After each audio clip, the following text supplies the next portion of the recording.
Welcome to DLT. We are on week 10. We are moving on to creating some lasting lifestyle changes, which we've been doing all along, but we're really going to hone in on it these last few weeks. We've optimized the diet or are continuing to do so. We are intermittent fasting and get gradually increasing there. We're moving our body. We're improving our overall well-being in the realms of sleep and stress and managing our habits. And today I want to talk about some barriers that you may or may not be having. You might have them in the future, but I want to talk about some things that we've talked about these in the beginning, and I just want to rehash on them in case there are things that could be holding you back. Before I do that, let's go to last week where we talked about being able to eat anywhere. We talked about these high leverage disciplines that we can practice every day, even if it's a red day and we're on vacation, it's a yellow day and it's just a weekend day that's a little off, or it's a green day and we're practicing all of our high leverage disciplines.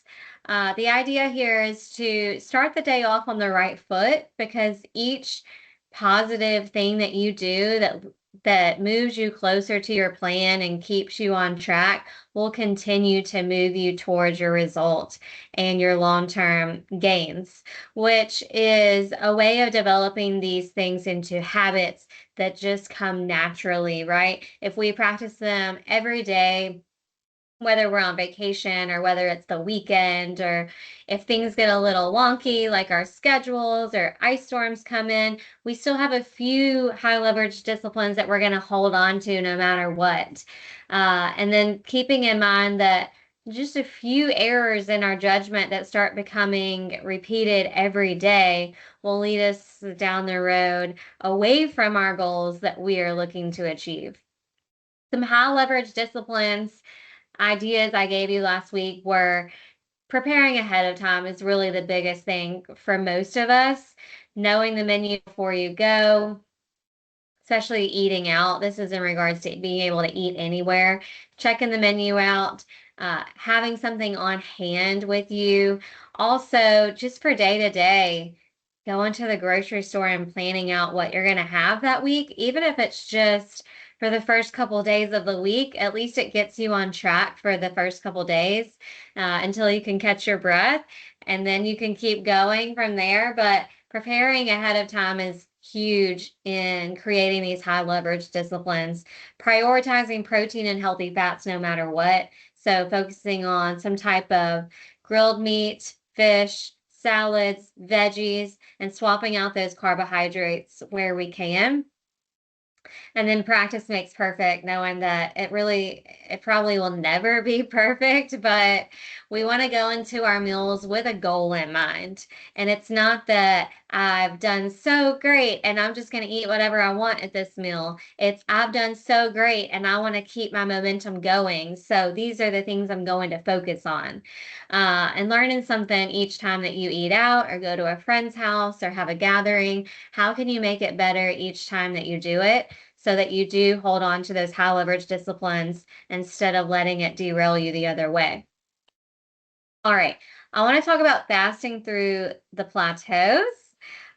These are some potential barriers you may be experiencing.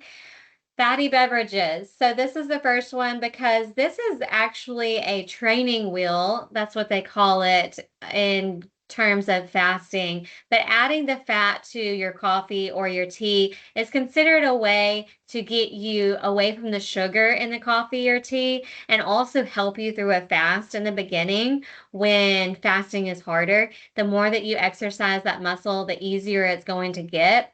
So in the beginning, the fatty beverages are recommended as a training wheel, but for some people, this could be holding you back because your body's still going to fuel off that fat before it goes back to relying on its stored body fat.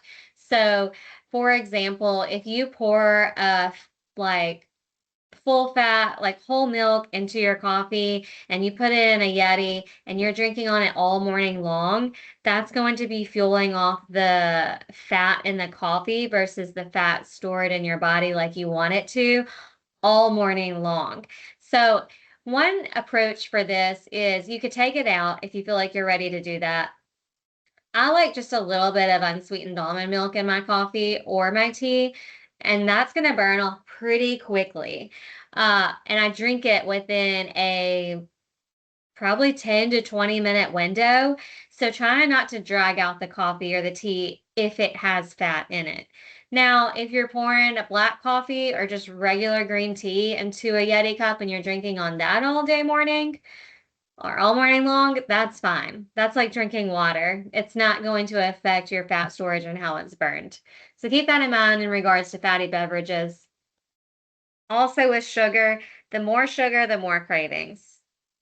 So this is another way to look at those high leverage disciplines. When we start eating sugar early in the day, we're more than likely going to eat more sugar throughout the day. So example with the coffee, adding a sweetener into the coffee, even if it's artificial, even if it's 0 calorie, even if it's stevia, it's still going to cause more cravings throughout the day. So keep that in mind. That can be something that can hold you back, can cause a plateau. Are you thirsty? So staying hydrated throughout the day to curb cravings is so important. A lot of times when we think we're hungry, we're actually thirsty. 37% of people mistake thirst for hunger. So if you're feeling hungry, try to grab some water and wait 15 minutes. You could also grab a hot tea, you could grab a coffee, you could grab plain water, sparkling water, and see if that helps the cravings. But staying hydrated is going to curb cravings, help you stay more alert, and avoid the headaches. Now, keep in mind, electrolytes can get a little off when we're fasting, especially if we drink a lot of water. So, this is another thing that could cause a plateau. You may need a little salt in your water. You could add it to the water. You could add it to the tip of your tongue. You could drink a little bit of pickle juice if you want to. But a little salt can go a long way in helping out those electrolytes. Snacking and grazing. All right. So we're going to keep coming back to this because snacking and grazing is so easy for it to creep back in and be like, oh, it's not a big deal. But constantly eating that little bit of food all day long, even heavy cream in the coffee or fat in the coffee, is going to keep the insulin levels up and it's going to keep you in fat storing mode. And our goal is really to get to fat burning mode the majority of the time. All right, so cutting out the snacks. And this is really the first thing you can do if you're coming back to the plan is cut the snacks and go to 3 meals a day. So if you need a restart, always start with cutting the snacks. And eating too late. Okay. This one's tough, I know, because the day is done, you finally can relax, and you just want to enjoy a little snack. I know a lot of people do it. Meals eaten late at night cause more weight gain because of our metabolism. You think about that circadian rhythm and the clock that we live on. Our body is slowing down at night, so our metabolism is not going to break it down as easily as it would earlier in the day when it knows that it needs it for energy. Later at night, our body is winding down. We're getting ready for rest. We don't need that snack before bedtime.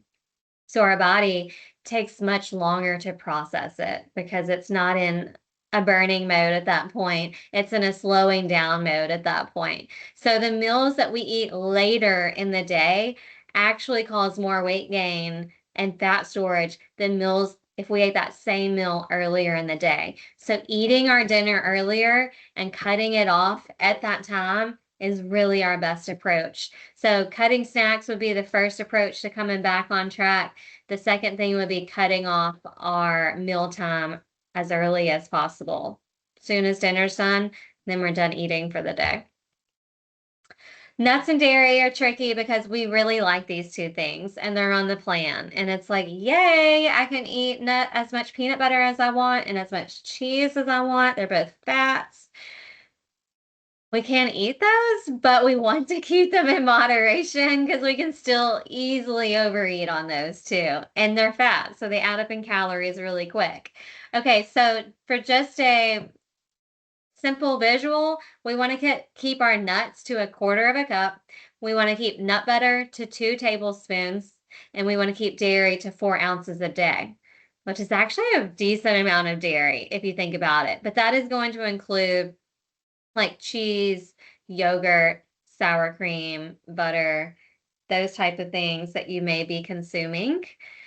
4 ounces a day. Sometimes it's good just to do a check-in on these things to make sure we're not overeating on them. All right. Goals for this week are to consider any plateau traps. You might just want to put these in your back pocket. You may not need them yet, but make sure you're aware of them. And if you need to, mindfully adjust on those that are speaking to you. And I think the most important thing of all is determining if you find a difference. So people ask me this question a lot. Do you think that I can keep the fat in my coffee? I like it.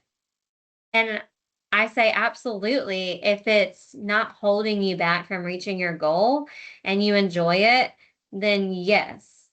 If you take the fat out of your coffee for a week and all of a sudden you see more movement towards your goal, and you're not having as much cravings and you're seeing some positive movement without it, then maybe it's affecting you differently, right? Because we're all going to respond. Our bodies are going to respond differently to different things. So if you take something out, maybe you cut the peanut butter down to 2 tablespoons and you don't see any difference. And you're like, okay, well, I was eating 3. Okay, maybe 3's fine. But you just kind of got to play around with it, mindfully adjusting where you think, could this make a difference? Try it out for a week and then determine if there was a difference in that. And that's how you figure out what works best for you. All right. Thanks, y'all. Thanks for joining. I'll see you live and in person next week. I hope you have a great rest of your day, and we'll talk soon. Bye, everyone.